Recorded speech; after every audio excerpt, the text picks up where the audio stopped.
question. Woo! Yeah, baby! That's what I've been waiting for. That's what it's all about. Woo!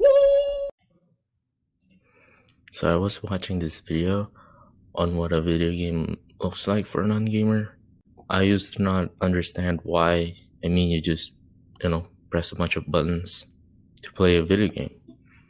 Something like a Super Mario, you just go right and then you just press A again and again. You can finish the game without pressing other buttons.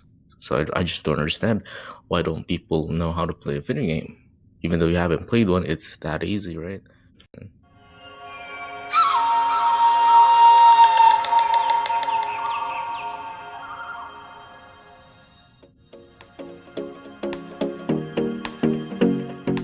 So Battle Station, what is it? It's basically where you play the game. Basically, could be a computer, could be console like PlayStation 5, Nintendo Switch, or Xbox Series X, or it could be a phone. A mobile phone is a Battle Station. I don't suggest, because mobile games are really good at getting you into wasting your money on their game. That's why I don't suggest people to play on a mobile.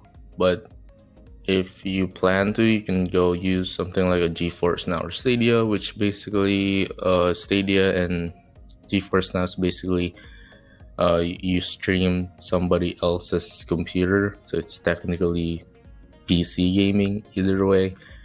But it's better than mobile games, because mobile games, like I said, they may be free, but they're gonna make you waste a lot of money.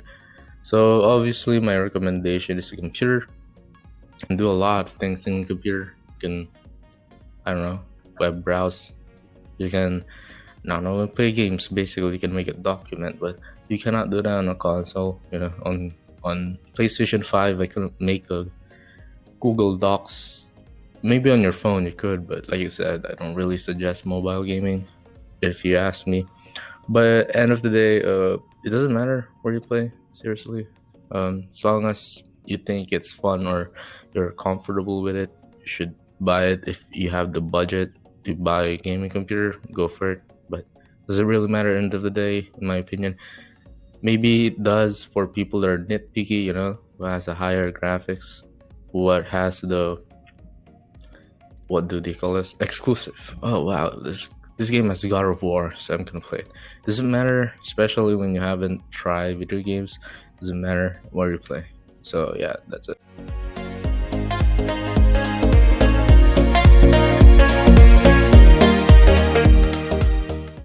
Controllers are, there's just like 3 controllers I can think of as of now. Could be a mouse and a keyboard, could be an actual controller, and it could be your fingers. 4 touch controls. Touch controls only work for mobile games. So if you're planning to use your fingers to play a PC game on a touchscreen monitor, don't. It's not a good idea. And doesn't matter which one. Trust me. The easiest is the fingers, but what I recommend is controller, because in a controller, everything's like mapped out. Like the buttons are already programmed in there. And if you're using mouse and a keyboard in a video game, you'll have to press each button, and you have to ask yourself, what does this button do? What does this button do? What does this button do? What does end up like? What does this button do? What does end up like? What does this?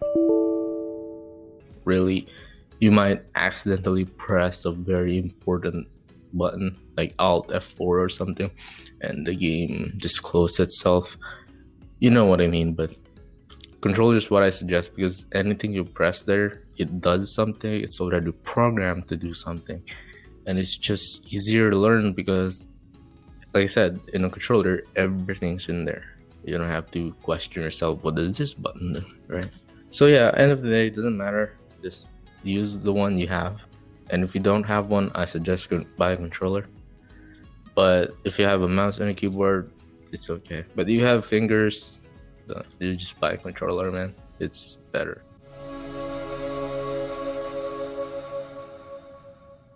Games is much more in depth, but not really. So I recommend 2D games. For single player basically offline. If you don't have internet or you don't plan on playing with people, I suggest a single player that is the 2D. So 2D like a Super Mario Bros. 2 or something like a Celeste.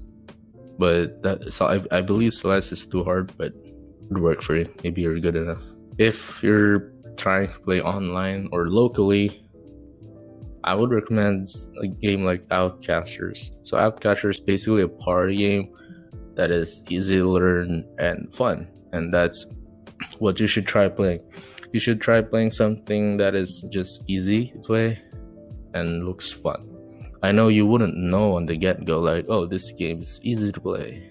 You can't really realize that until you play the game, but just try to eyeball it. And if it's a party game, it's usually an easy game. So the genre I would recommend is party games if you're first time playing a video game. So let's go and see what common game genres and like how to play those genres, or like what do they look like, etc. So the three main genres you would usually see, or I personally see, would be 2D games, 3D games, and top-down games.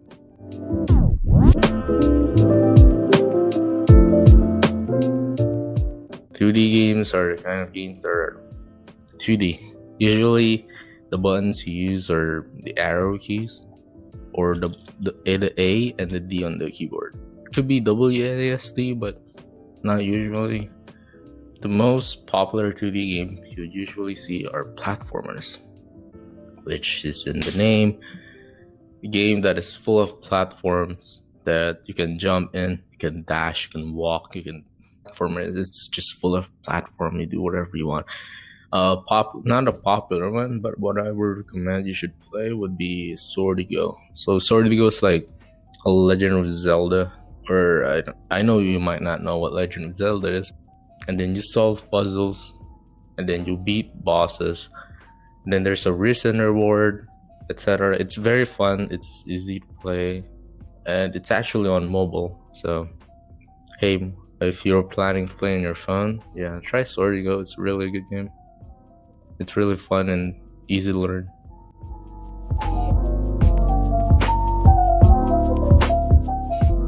They're basically games that are 3D. The way you control it is like WASD on your controller for movement, and then for your direction it would be your mouse. You move your mouse for direction, because in the video I watched on how to play a video game for non-game, or not how to play a video game, but what a video game looks like for a non-gamer, I saw this one where the person didn't know how to move specifically. He only uses the keyboard, didn't use the mouse. So it was like, so how do I move this? So it's like, how do I change direction? Then the person just realized, oh, I can use the mouse. Yeah, in 3D games you would definitely use the mouse for a direction. And popular 3D games are basically like first person shooter and third person shooter. First person shooters, basically your point of view is basically you have the person's eyes, so it feels like you're that person.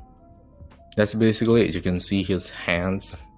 You couldn't see yourself. You can only see yourself if you look at a mirror, just like what your eyes do. With your eyes you can't really look yourself. You need a mirror, and that's the point of first person shooters. And it's good if you're playing shooters like games with guns, but other FPS, not good. Third person shooter is basically you can see people around you. You could also see yourself.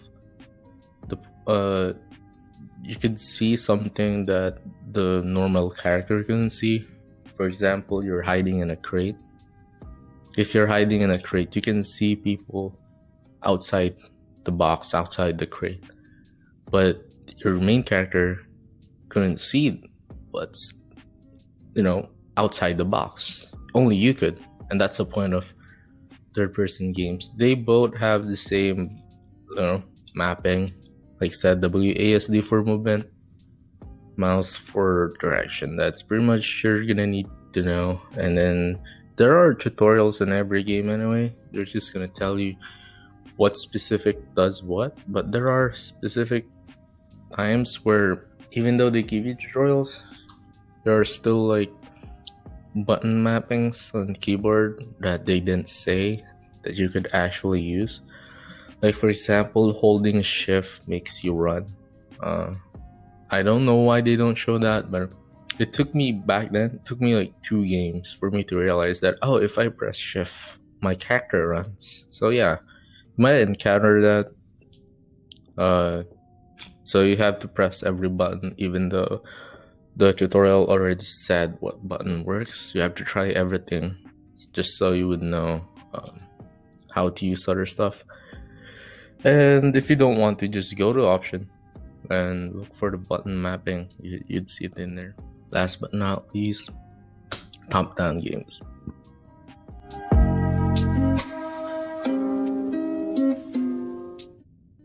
They're the most different in my opinion because you don't really use WASD and your mouse for movement. You use only your mouse for movement. And then what they usually use is QWENR for these kind of genres, if you're playing MOBA specifically. And yeah, that's one of the popular genre of the game. MOBAs, multiplayer online battle arena. The game's basically like you push lanes, you push like certain places, and then you destroy this main base. If you destroy their fortress, you win. That's the point of MOBAs. And again, the mouse is only the movement, and then the rest on the keyboard are just commands. Could be cast your ability, etc. And it could be RTS also. RTS are the ones I least recommend. They're very hard to play. RTS are just really scary when you first time play them. You'll get used to it. The thing on RTS is that assuming that you played the specific role, right? Let's say you played the human race on the RTS versus the orcs and the undead. You're gonna have to memorize each hotkey. So for example, the hotkey is command the foot soldier. To command the foot soldier, you have to press F. In order to use your hero, hero is basically like the commander of the army. You have to press F1, etc. You have to memorize each keyboard mapping for every race, for every types of character, and it's the thing that makes mobile games and RTS hard. But RTS is the hardest game I've ever tried. But the thing with RTS, it could be as simple as Clash of Clans. I believe everyone knows what Clash of Clans is, and it could be simple as chess. Chess is a top-down real-time strategy, which is what RTS means. And we all know what chess is, and that's an RTS. So it could be that simple, but the popular ones are really, really hard, and those are my least recommended. And MOBAs, like I said, maybe try playing League of Legends if you actually are desperate to play a MOBA game, but that's pretty much it. They're really hard to use or play, rather.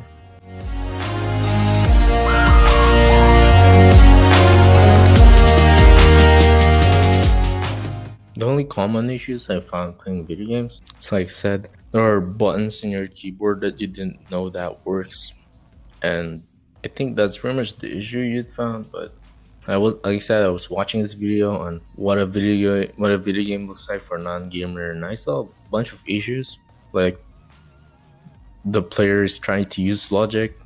Just so you know, games don't have much logic. They try to have logic, but there's no physics on it. The physics are programmed. So if that physics isn't programmed into the game, yeah, it's gonna feel weird for you when it's your first time. And then there's also this issue where they make it sound cooler. Like, for example, on Life is Strange, they make it look like you're a time traveler and you decide your fate. But in reality, you're not really a time traveler. You just rewind time for 5 seconds only. You're very limited, right? And then the choices you make for your fate are programmed, meaning you choose the voice line, you choose what they say, but you don't get to say something.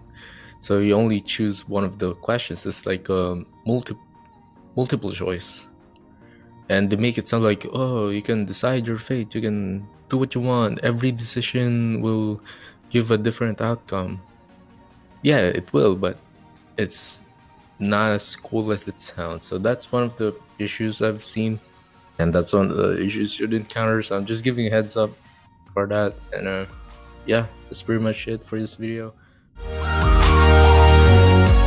I didn't say much. I pretty much said, like, it doesn't matter where you play, it doesn't matter what controller you're using. That's basically what I said. But there's also something you have to pay attention on, like what kind of video game you're playing, because all of them will have a different types of controls.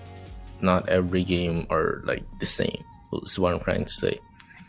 And that's why I recommend a controller, because on controller usually the buttons are just the same. Like the movement is always the left joystick, the direction is always the right joystick. Even if it's a mobile or RTS, any game is usually like that. That's why I recommend the controller, because it's already mapped. It's easy to learn and it's already mapped, and it's, like I said, easy to use also compared to mouse and keyboard. Like I said, you don't have to press every button to know what they do, because they're already mapped out on the controller. And there's only small set of buttons. It's not as much as a keyboard, like 100 keys or something.